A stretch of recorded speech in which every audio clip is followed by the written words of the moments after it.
ఆనంద వచనామృతం ప్రథమ భాగం. దుష్కర్మల వల్ల కలిగే నష్టాలు.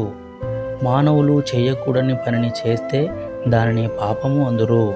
అదేవిధంగా చేయవలసిన పనిని చేయనిచో దానిని ప్రత్యావాయము అందురు. పాపము మరియు ప్రత్యావాయములు కలిగిన వ్యక్తిని పాతకుడు అందురు. దొంగతనము చేయరాదు, ఒకవేళ నీవు చేస్తే దానిని పాపము అందురు. నిస్సహాయకునికి నీవు సహాయం చేయాలి, ఒకవేళ చేయకపోతే నీవు ప్రత్యావాయమునకు పాల్పడినట్లే. పాపము యొక్క ప్రతి చర్యను మనము అనుభవించినంత వరకు పాపము మనకు మంచిగానే తోచును.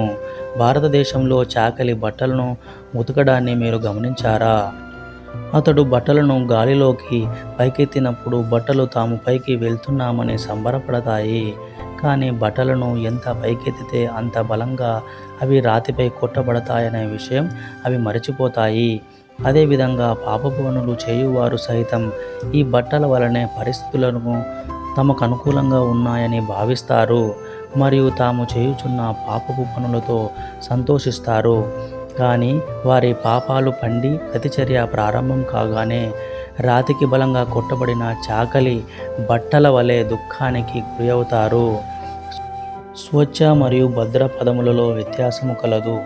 స్వచ్ఛమైనది అనగా మంచిది లేదా పరిశుభ్రమైనది అని అర్థం. భద్ర అనగా అంతరంగా మరియు బాహ్యంగా మంచిగా ఉండటం. భద్రులైన వ్యక్తులు ఏ కర్మనైనా ఆచరించే ముందు చాలా జాగ్రత్త వహిస్తారు. వారు తమ కర్మ యొక్క ప్రతి చర్యను గూర్చి ఆలోచిస్తారు.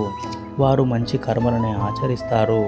వారు ఆచరించిన మంచి కర్మల యొక్క ప్రతి చర్య కాకముందు అనుభవించే బాధలను పట్టించుకోరు. వారు తాము చేసుకున్న మంచి కర్మల ఫలితాలు రావడం ప్రారంభం కాగానే కేవలం ఆనందంలోనే మునిగిపోతారు. చెడు కృత్యాలకు పాల్పడు వారు సుఖపడవచ్చు, కానీ వారు చేసిన కర్మల ప్రతి చర్య ప్రారంభం కాగానే వారు దుఃఖంలో మునిగిపోవుదురు. నిజాయితీపరుడు కానట్టి వ్యక్తి టికెట్ లేకుండా మొదటి తరగతి రైలు ప్రయాణం చేయును. అతడు రైల్వే విభాగమును మోసగించి ఆనందము అనుభవించాలని చూచును. కానీ ఒక నిజాయితీపరుడైన వ్యక్తి రెండవ తరగతి టికెట్ను కొని ఎంతో కష్టముగా ప్రయాణించవచ్చును. కానీ నిజాయితీ లేని వ్యక్తి కొద్దిసేపు ఆనందించిన తర్వాత టికెట్ తనిఖీ చేయు అధికారి వచ్చి అతనికి జరిమానా విధించును లేదా అరెస్టు చేయించును. అప్పుడు ఆ వ్యక్తి సిగ్గుతో తల వంచుకోవలసి ఉండును. కానీ నిజాయితీపరుడైన వ్యక్తి గౌరవంగా తన గమ్యంను చేరుకొనును. నిజాయితీ లేని వ్యక్తికి చివరకు దుఃఖమే మిగులును. నిజాయితీ గల వ్యక్తి తనకు ప్రాప్తించిన దాంతోనే స్వచ్ఛంగా సంతోషంగా జీవించును. నిజాయితీ లేని వ్యక్తి లంచగొండి తనమునకు పాల్పడి వివిధ రకాల చెడు పనులు చేయును. అతడు ఆదాయపు పన్నును చెల్లించకుండా తన కొరకు ఒక దివ్య భవనమును నిర్మించుకొనెను.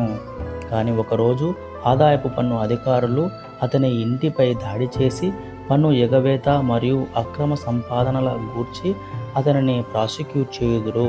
చివరకు అతడు జైలు శిక్షను అనుభవించవలసి ఉండును.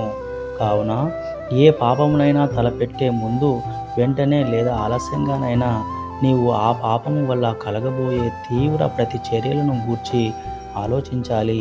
మంచి కర్మల వల్ల కొన్ని కష్టాలు కలగవచ్చు, కానీ దాని ప్రతిచర్య నీకు లాభదాయకంగా ఉండును.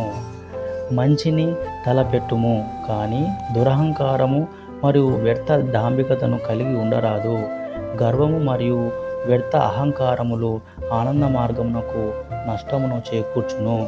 పాట్నా 28/8/1978.